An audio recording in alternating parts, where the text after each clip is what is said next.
जब आपकी किस्मत में 100 करना लिखा होगा ना, आप बाबर आजम की जगह खेलेंगे और आप 100 कर जाएंगे। कौन सोच सकता था कि बाबर आजम की जगह एक बंदा डेब्यू पे आके 100 करेगा। पानी अपना रास्ता खुद बनाता है। ये जितने लोग आज ड्रेसिंग रूम में कामरान गुलाम के 100 करने के बाद खड़े होके तालियां बजा रहे थे ना, इन सब ने रोका हुआ था कामरान गुलाम का डेब्यू। कहते हैं कि क्रिकेटर्स के लिए ना आपको शर्म का वर्ड यूज नहीं करना चाहिए, लेकिन ड्रेसिंग रूम में जितने लोग आज खड़े होकर तालियां बजा रहे थे, वो सब एक दूसरे की तरफ देख के थोड़ी सी शर्म तो आई होगी, लेकिन किसी ने कहा नहीं होगा कि तुझे शर्म आ रही है, तुझे शर्म आ रही है। क्योंकि पूरे ड्रेसिंग रूम के लिए शर्म का मुकाम था कि आपने कामरान गुलाम जैसे टैलेंट का, जिसकी कई सालों से बात चल रही है कि यार ये बच्चा रेडी है, इसको खिला दो पाकिस्तान से, बॉल वन से आपको कामरान गुलाम का कॉन्फिडेंस नजर आया। मतलब इंग्लैंड के अगेंस्ट पाकिस्तान टीम वैसे ही नीचे लगी हुई है, जैसे ही वो बैटिंग करने आया है वो खड़े होके अपना स्टांस ले रहा है। अगर उसको टाइम लेना है तो वो टाइम ले रहा है। अगर उसको विकेट देखनी है, बैठना है, खड़े होना है, वो अपना टाइम लेता रहा। उसने किसी चीज का प्रेशर नहीं लिया। वो होता है ना, एक बच्चे का डेब्यू हो तो वो आके बस जल्दी जल्दी खेलने का करता है, ज्यादा विकेट पे टाइम नहीं लेता, अपना स्टांस भी अक्सर नहीं सेट करता और प्रेशर में आके आउट हो जाता है। लेकिन कामरान गुलाम साहब ने अपना प्रॉपर टाइम लिया है और जब 100 किया तो बैठ के बस अल्लाह का शुक्र अदा किया। क्योंकि ये जो ड्रेसिंग रूम में सारे लोग बैठे हुए हैं, ये इनके हाथ में अगर हो ना, अगर इंसान के हाथ में किसी की तरक्की हो तो इंसान तो किसी दूसरे की तरक्की होने ही ना दे, और इंसान सिर्फ अपने फेवरेट बंदों की तरक्की करवाई जाए कि यार मेरे फेवरेट बंदे बस ऊपर जाते रहें। आज इंटरनेट पे बहुत ज्यादा लोग जो वीडियोस बनाते हैं, सारे बाबर आजम को क्रिटिसाइज करेंगे हद से ज्यादा, क्योंकि उनकी जगह पे जो आया है उसने 100 कर दिया। मेरी आपसे रिक्वेस्ट है, बाबर आजम की ना बहुत ज्यादा सर्विसेज है पाकिस्तान के लिए, बहुत ज्यादा रन्स है पाकिस्तान के लिए। अगर कामरान गुलाम उनकी जगह आके उन्होंने 100 किया है, आपने कामरान गुलाम के 100 को सिर्फ आज सेलिब्रेट करना है। बाबर को डिग्रेड करने की कोई जरूरत नहीं है, कोई जरूरत नहीं है। ये आपने नहीं करना, ये एक ठीक एक्ट नहीं है। एक फ्रेश एयर आपको फील हुई। जो हम यहां पे बात कर रहे थे ना कि यार जो भी बंदा परफॉर्म नहीं कर रहा, आप उसको साइड पे बिठाओ थोड़ी देर के लिए, और जो रेडी है उसको खिलाओ। ये कितनी को मुश्किल बात है, मुझे बताओ। मतलब पूरी दुनिया में ऐसे होता है, अगर कोई आउट ऑफ फॉर्म है आप उसको साइड पे बिठाते हो। और यहां तो इंटरनेट आप भी यूज करते हैं, मेरे से तो ज्यादा ही यूज करते हैं। आपने देखा होगा इंटरनेट पे इस टाइम एक लड़ाई चल रही है कि जी बाबर कैसे ड्रॉप हो सकता है। ये जो इधर उधर के जर्नलिस्ट और जो एक्स क्रिकेटर दुनिया के बाबर के ऊपर तबसरा कर रहे हैं ना, कमेंट दे रहे हैं, मुझे समझ नहीं आती कि इन्होंने बहुत बारीकी से पाकिस्तान की क्रिकेट फॉलो की भी है कि नहीं। बिकॉज होता क्या है, अगर आप इंग्लैंड से हैं, या आप अगर इंडिया से हैं, या आप अगर ऑस्ट्रेलिया से हैं, तो सारा साल आपका फोकस आपकी टीम पे होता है। लेकिन जब आप आपस में खेल रहे हो तो आप दूसरी टीम के बारे में भी सोचते हैं। ये आज नासिर हुसैन वगैरह जो इंग्लैंड का एक एक इमेज दे रहे हैं कि जी हम तो बहुत रिसर्च करके आते हैं। ठीक है जी, आप रिसर्च करके आते हैं, लेकिन क्या आप वो सारे मैच हारे जो हम हारे? जो जितने मैच जो बाबर फिनिश नहीं कर पाया पाकिस्तान के लिए, वो पूरा पाकिस्तान मैच हारा है। आप तो उस दिन उदास नहीं थे, हम उदास थे। तो अगर हम क्रिटिसाइज कर रहे हैं ना किसी स्पेसिफिक प्लेयर को, जो असल में क्रिकेट देखने वाले हैं, जिनकी बस हो गई है, नासिर हुसैन साहब नहीं समझ सकते। विद ऑल ड्यू रिस्पेक्ट, मैं ये बात इसलिए कह रहा हूं कि आपका ना सारा साल फोकस होता है इंग्लैंड पे। जब आप किसी कंट्री का टूर करते हैं तो आप अपनी रिसर्च ऑब्वियसली करके आते हैं। लेकिन जो भी लोग आज आज तो नहीं, खैर आज तो बच्चे ने 100 कर दिए कामरान गुलाम ने, जो भी लोग कल तक बैक कर रहे थे ना बाबर आजम को कि जी ज्यादती हो गई, ड्रॉप नहीं करना चाहिए था, मैं अपनी बात पे 100% कायम हूं, ड्रॉप करना चाहिए था। और मैं, अगर कामरान गुलाम ने अगेन आज 100 की है तो इसका ये बिल्कुल मतलब नहीं है कि मैं डिसरिस्पेक्ट करूंगा बाबर आजम की, उनके बड़े रन हैं। लेकिन हाँ, उनके जाने से पाकिस्तान टीम में बेहतरी आई, डेफिनेटली आई, 100% आई। पाकिस्तान ने सिर्फ 2.8 के रन रेट से 259 रन किए। एक आम तासुब, एक आम बात तो ये हो रही होगी कि पाकिस्तान बड़ा स्लो खेला, रन्स बड़े कम थे। देखें, जब पाकिस्तान ने पिछले टेस्ट मैच की पहली इनिंग्स में ठीक ठाक रन्स लगाए थे ना, 550 लगा दिया था, मैंने तब भी एक बात कही थी कि जब तक इस पिच पे इंग्लैंड बैटिंग नहीं ना करेगा, हमें पता नहीं लगेगा कि ये पिच कैसा है। एक बात तो तय है कि तकरीबन आई थिंक छठा ओवर इंग्लैंड ने स्पिनर को दे दिया था, हाँ छठा ही दिया था शायद, हाँ। तो आपको अर्ली ऑन यहां पे स्पिन नजर आना शुरू हो गई थी। ये ज्यादातर यहां पे बॉल नीचे भी बैठ रहा है, टर्निंग ट्रैक है। पहले दिन अगर आपको बॉल टर्न होती नजर आ रही है बैटिंग के लिए थोड़ी सी मुश्किल लग रही है, तो सोचेंगे तीसरे चौथे पांचवें दिन ये तो आपको नचा देगी। और हमारी तो ये दुआ है कि वो ये नचाए बैटर्स को, क्योंकि हमें तो पाकिस्तान में ये सुनने को मिल गया ना, हम जलील हो गए ये सुन सुन के कि जी पाकिस्तान को विकेटें बनानी नहीं आती, पाकिस्तान में तो फटे विकेट बनते हैं। अब जब जलील हो गए, पूरी दुनिया की तरफ से प्रेशर है, तो ओखे सोखे होके देसी तकनीकें अपना के, पानी लगा के, पंखे लगा के, सुखा के, आखिरी दिन धूप दे के एक ऐसी पिच तैयार कर दी जिसको रड़ा कहते हैं। रड़े का मतलब है जिसपे 3-4 स्पिनर खेलें और वो ऐसी की तैसी फेर दें। और आज वो तकरीबन लग रहा है कि ये ठीक पिच है। मतलब आप हमेशा अपनी स्ट्रेंथ पे खेलें ना।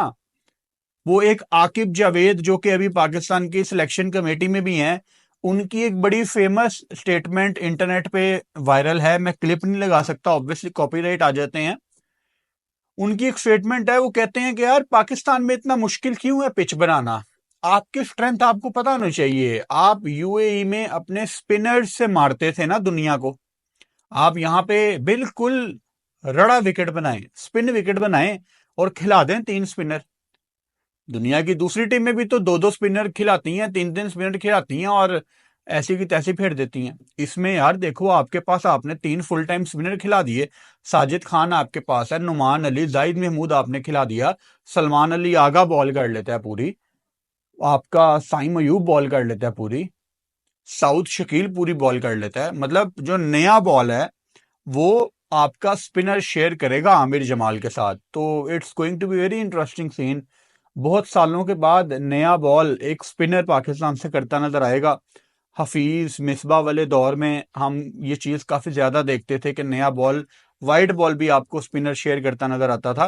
तो इंग्लैंड कैसी बैटिंग करेगी, अभी मैं थोड़ा सा मार्जिन दे रहा हूं पाकिस्तान को। पाकिस्तान ने स्लो बैटिंग की, लेकिन विकेट, आप और मैं देखें, कोई पिच एक्सपर्ट नहीं है, देखने में तो ये लग रहा है कि विकेट थोड़ी मुश्किल है मतलब, लेकिन इंग्लैंड कैसी बैटिंग करती है वो देख के पता लगेगा। पाकिस्तान ने, जैसा कि आप जानते हैं, डे 1 के एंड पे 259 फॉर 5, एक बॉल ज्यादा टोटल नहीं है। पाकिस्तान ने खेले भी पूरे 90 ओवर मुल्तान में, तो टोटल तो बहुत ही ज्यादा कम है। टेस्ट मैच में सिर्फ 2.87 का ये रन रेट है आपके सारे दिन का। तो शुरू से अगर हम शुरू करते हैं, अब्दुल्ला शफीक सिर्फ 28 बॉल्स पे उन्होंने 7 किया। एक एक बॉल देखी है इस टेस्ट मैच की, इसीलिए थोड़ी सी आंखें भी आपको फूली हुई नजर आ रही हैं। मैं छोड़ना नहीं चाह रहा था एक भी बॉल इस टेस्ट मैच की। अब्दुल्ला शफीक बहुत ज्यादा ना डिफेंसिव मोड में थे, बहुत डिफेंसिव मोड में थे। मतलब उन्होंने सोचा हुआ था कि ये बॉल आनी है मैंने रोकनी है, ये बॉल आनी है मैंने रोकनी है। अब शायद होता क्या है कि जब आप एज एन ओपनर ग्राउंड में जाते हो ना, तो सारी टीम आपकी तरफ देख रही होती है कि यार ओपनर कैसा खेलते हैं, और उसकी बेस के ऊपर सारा गेम प्लान रेडी करते हैं कि जी ओपनर्स जाके बताते हैं कि विकेट ऐसा खेल रही है। लेकिन कभी कभी ओपनर इतना ऑपोजिट खेल जाता है कि सारी टीम ना ऑपोजिट डायरेक्शन में चली जाती है। अब जैसे ही for example Abdullah Shafique out होते हैं, शान मसूद भी ऑब्वियसली अगेन कोई नई स्टोरी नहीं है उनके लिए रन्स ना ऐड करना।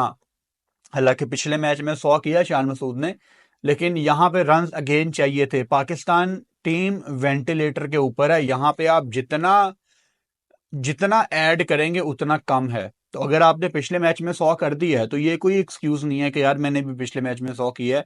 You have to lead from the front, आपके पास कोई ऑप्शन नहीं है दूसरी। शान रन्स करते तो वहां पे पाकिस्तान टीम थोड़ा सा और कंफर्टेबल पोजीशन में होती, लेकिन अगर वो भी ऑब्वियसली सिर्फ 3 रन पे आउट होंगे। कामरान गुलाम बैटिंग करने आते हैं, 118 किया उन्होंने 224 बॉल्स पे, एक छक्का भी लगाया, और ये छक्का उन्होंने आते साथ ही लगाया था। मतलब वो जो पॉइंट मैं यहां पे बनाना चाह रहा हूं कि Abdullah was too defensive. Saim Ayub शुरू में उन्होंने देख लिया था कि यार यहां पे अगर मैं मारना चाहूं तो लगती हैं। साइम अयूब को मुंह पे बॉल आई और उन्होंने रख के चौका लगाया खींच के। तो मतलब जहां पे आप अगर अटैक करना चाहते तो यहां पे आप अटैक कर रहे थे। कामरान गुलाम ने आगे आके छक्का लगाया, साइम अयूब ने भी मुंह की बॉल को फारिग किया कि भाई जाएं जरा आप बाउंड्री से होके आए। सो विकेट में जब आप चांस लेना चाहते थे आपने चांस लिया भी। और रिजवान आखिर में आके जैसे उन्होंने अपने 37 रन ऐड किए, तो मुझे लग रहा है कि कम से कम 2.8 थोड़ा स्लो लग रहा है। मैं अगेन यहां पे थोड़ा सा मार्जिन दे रहा हूं कि जी विकेट बड़ी मुश्किल हो सकती है जब तक इंग्लैंड बैटिंग नहीं करेगा। देखें, मैं बड़ा हैरान था, इंग्लैंड ने ना आते साथ ही बहुत ही अटैकिंग फील्ड ली हुई थी। स्लिप भी ली हुई है, लेग स्लिप भी ली हुई है, सिली पॉइंट भी ली हुई है, एक आधा और फील्डर आगे चढ़ के खड़ा हुआ है। मतलब फुल वो आप पे अटैकिंग फील्डिंग है उनकी। ये जो गोरे हैं ना, इनको 10 मिनट लगते हैं सिर्फ डराने में। 10 मिनट का टाइम लगता है टोटल, ये डर के पीछे हो जाते हैं सारे। इनको डराने वाला होना चाहिए कोई। मैं आपको याद करवाता चलूं, जो इंग्लैंड पाकिस्तान की यूएई की सीरीज थी ना, जिसमें सईद अजमल ने तैश नैश कर दिया था, उसमें सईद अजमल ने एक फेक स्टेटमेंट दी थी कि इस सीरीज में मैं तीसरा करवाऊंगा।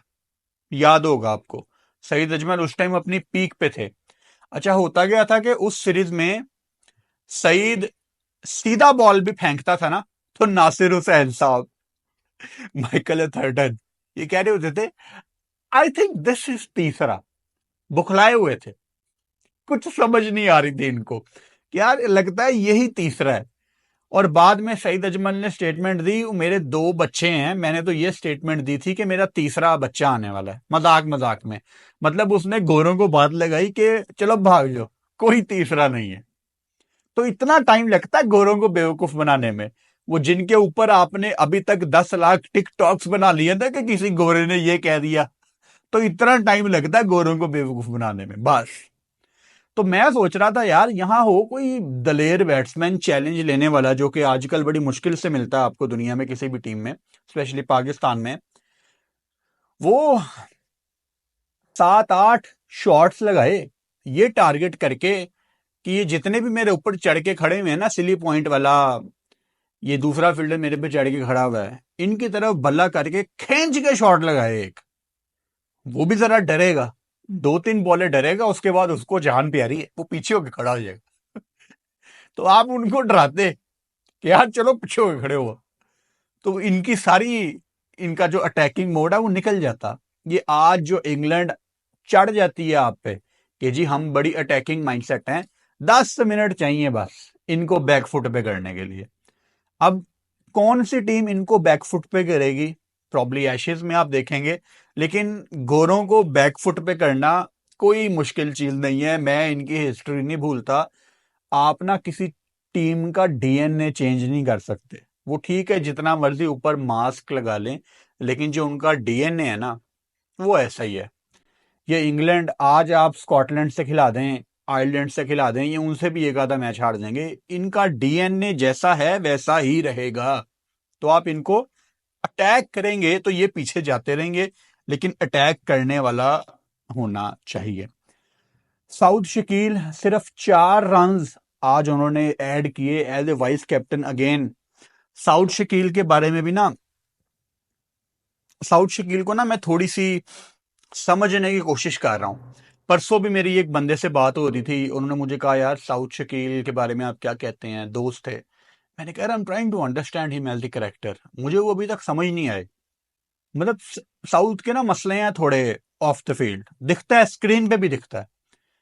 डोमेस्टिक टूर्नामेंट में किसी ने लेसेस बांधने का कह दिया, मुझे पूरी दुनिया में कोई बंदा याद नहीं आता जिसने मना किया हो। सरफराज अहमद जो पाकिस्तान के ऑब्वियसली लेजेंडरी कैप्टन है, आईसीसी टूर्नामेंट जीते हुए हैं। अब बड़े लोग पाकिस्तान में मानेंगे नहीं सरफराज को लेजेंडरी कैप्टन, कैसी बात है, जिसने आईसीसी की ट्रॉफी जितवाई है उसको लेजेंडरी कहना नहीं है। और चलो छोड़ो फिर, खैर। तो मतलब साउथ शकील का मुझे अभी समझ नहीं आ रही कि वो किस तरह का बंदा है। और अगर मैं उनकी बैटिंग पे भी आऊँ तो ऐसा नहीं है कि साउथ ने पाकिस्तान के लिए मुश्किल सिचुएशन में बैटिंग नहीं की, बैटिंग आती है साउथ को। ऑस्ट्रेलिया सीरीज उनके लिए कुछ खास नहीं थी। उसके बाद यहाँ पे मैं तवक्को कर रहा था कि ये बड़ी इनिंग्स खेल लेंगे, बिकॉज अगर पाकिस्तान में कंसिस्टेंसी के साथ आपने रन्स नहीं मारने तो आपने कहाँ पे रन्स मारने हैं, वो मुझे समझ नहीं आ रही बात ऑब्वियसली। रिजवान और आगा जैसे कि आप जानते हैं पार्टनरशिप लगा रहे हैं और ये बहुत क्रूशल पार्टनरशिप है। देखें इंग्लैंड जैसी बैटिंग के लिए ना जितना मर्जी मुश्किल विकेट हो, ये तकरीबन 250-300 देखने में सुनने में ही बड़ा कम लगता है। और अगेन ये बात आपको समझनी है कि पाकिस्तान ने ना तेजी तेजी में बॉलिंग करवानी है। जब आपके स्पिनर्स होते हैं ना तो आपके पास ज्यादा सोचने का भी टाइम नहीं होता, आप गेम को स्लो नहीं कर सकते। ये स्पिनर ने बॉल पकड़ी और ये लिटरली 3 सेकंड में वो अपने रन अप पे पहुंच गया। तो गेम को आप ज्यादा स्लो नहीं कर सकते, इसमें आपका अक्सर नुकसान होता है कि आपको मार धार जब एक दफा शुरू हो जाए तो वो फिर शुरू ही हो जाती है। तो पाकिस्तान को बहुत देख के चलना है। एक जो डिसएडवांटेज इस टेस्ट मैच में आगे जाके हो सकता है वो ये है कि विकेट जितना ड्राई हो, जितने उसके क्रैक खुलें जो कि इस विकेट के खुलने हैं, तो वहां पे जितना बॉल स्पिन होता है ना वो उतना रिवर्स स्विंग होने के भी चांस होते हैं। और आपके पास एक आमिर जमाल ऐसा बंदा है जिसको रिवर्स स्विंग भी आती है, लेकिन दुख की बात यह है कि आपके पास एक ही बंदा है और वहां इंग्लैंड कर सकती है, रिवर्स स्विंग में वो आ सकती है। तो ये टेस्ट मैच 100% अगर फटे सीधे विकेट पे इंग्लैंड आपको डिसीजन निकालती नजर आ रही है तो ये तो खैर बहुत ही फैसला कुन टेस्ट मैच होने वाला है। शायद आपको 3-3.5 दिन में टेस्ट मैच खुल के सामने आ जाएगा। और इंग्लैंड अगेन कल डेफिनेटली इंग्लैंड की बैटिंग आ जाएगी। कल वो कैसी बैटिंग करते हैं उससे पता लगेगा कि ये टेस्ट मैच किस डायरेक्शन में जा रहा है और पाकिस्तान ने कितनी स्लो बैटिंग की है। मैं कुछ पाकिस्तानी एक्स क्रिकेटर्स को सुन रहा था जो ये प्रिडिक्ट कर रहे थे कि ये टेस्ट मैच पाकिस्तान जीतेगा। मैं यहाँ बैठ के ये तो बिल्कुल नहीं कहूंगा कि मतलब इतनी बोल्ड प्रिडिक्शन तो मैं बिल्कुल नहीं दूंगा, क्योंकि टेस्ट मैच के पहले दिन या उससे पहले ये कह देना कि जी ये टीम जीतेगी, this doesn't make any sense logically. वो सिर्फ आप अपने इमोशंस पे बात कर रहे होते हैं और हम यहाँ इमोशंस को कोशिश करते हैं कि साइड पे रखें। लेकिन हाँ एक बात तो है कि जिस तरह की विकेट दिख रही है, सालों के बाद हमें पाकिस्तान के किसी मैदान पे स्पिन नजर आई है। तो एक उम्मीद मुझे है कि पाकिस्तान यहाँ पे अच्छी क्रिकेट खेलनी चाहिए। पाकिस्तान को यहाँ पे अच्छी क्रिकेट, अब कोई वजह नहीं है। आपकी स्ट्रेंथ है कहीं ना कहीं स्पिन। आप किसी जमाने में मशहूर थे स्पिनर्स के लिए, आपने बड़े लेजेंड स्पिनर्स प्रोड्यूस किए हैं यार, द ग्रेट अब्दुल कादिर, मुश्ताक अहमद, सकलैन मुश्ताक, दानिश कनेरिया की बड़ी ज़बरदस्त परफॉर्मेंसेज हैं पाकिस्तान के लिए। आपने अब्दुल रहमान, सईद अजमल, पाकिस्तान की एक रिच हिस्ट्री है स्पिनर्स को लेके। सो यहाँ पे पाकिस्तान को कुछ ना कुछ करना चाहिए। विकेट आपको सपोर्ट कर रही है, पहले दिन ही विकेट का बिहेवियर आपको दिखा रहा है कि मैं आगे जाके ज्यादा मेरे क्रैक खुलेंगे और ज्यादा मैं स्पिन होंगी। कामरान गुलाम जितनी तारीफ की जाए आखिर में दोबारा कम है। मैं आखिर में यही दोबारा से मेंशन करूंगा कि जब भी कोई बच्चा आके पहले दिन 100 करता है तो बहुत ज्यादा उसकी हाइप भी ना बनाएं। हाँ आज सेलिब्रेट कर, और प्लीज कामरान गुलाम के भी टिकटॉक के बना लेना यार, थोड़ी सी 3-4 बना लो बस। मुझे भी टैग कर देना, ये वाली मुझे लाजमी टैग करना। कामरान गुलाम के भी 3-4 टिकटॉक्स बनाए। मैं मानता हूं आपको तकलीफ है, ये आपके फेवरेट प्लेयर की जगह आके खेला है, लेकिन ये किसी की टीम नहीं है यार, ये पाकिस्तान की टीम है। आप देखो, एक फ्रेश एयर आई है, एक मोनोटनेस खत्म हुई है। जब भी ड्रेसिंग रूम का माहौल खराब होता है ना, तो आपको फ्रेश एयर की जरूरत पड़ती है कि यार मोनोटनेस खत्म करो। मोनोटनेस का मतलब है जैसी चीजें सेम चल रही हैं उनको खत्म करो और नया टैलेंट लेके आओ, ताकि एक नई एनर्जी आए। वो नई एनर्जी, फ्रेश एयर, कोई प्रेशर नहीं है उसके ऊपर, तकरीबन उतना जितना बाबर के ऊपर था उतना तो बिल्कुल नहीं था। डेब्यू का थोड़ा बहुत नेचुरली हो सकता है, लेकिन वो भी उसने उतार दिया साथ साथ ही छक्का लगा के। तो आपको नजर आया कि यार एक फ्रेश एयर आपको फील हुई, मुझे तो यहाँ बैठे फील हुई कि यार पाकिस्तान के ड्रेसिंग रूम में एक फ्रेश एयर है। कामरान गुलाम आज सेलिब्रेट करें, लेकिन मैं तवक्को करूंगा कि क्योंकि कामरान गुलाम बहुत क्रूशियल नंबर पे खेलता है, मुझे ज्यादा खुशी होगी दूसरी इनिंग्स में कामरान कैसी बैटिंग करता है।